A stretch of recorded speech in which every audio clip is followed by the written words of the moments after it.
that. Now, the neck of this rooster, is that organic or geometric? Yes. It's kind of a mix, isn't it? It's kind of a mix.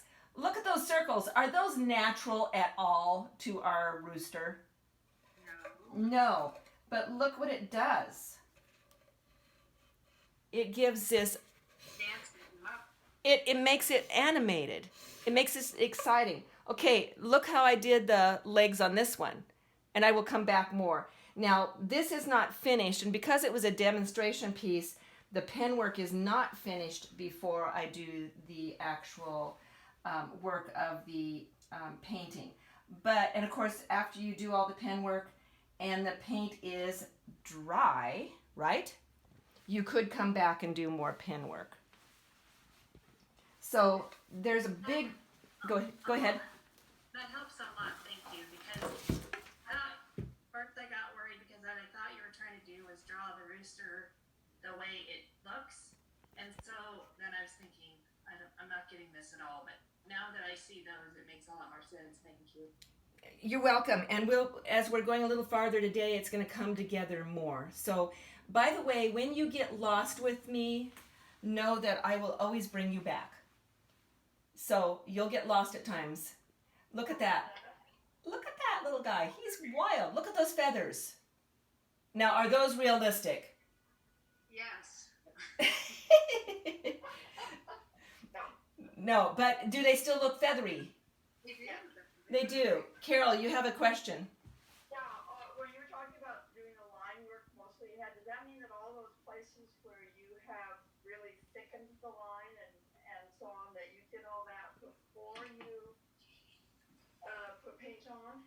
Not necessarily. What you'll find is I'm going to do, and you're going to do this too, this next week as you're working, you're going to get all the pen work in and know that you can revisit, and after the painting is in with color, you can come back and do more embellishing. I generally do. So what you have to remember, and this is real important, is if you do pen, number one, you do the pen work. You can do pencil first, right? Okay, you do the pen work.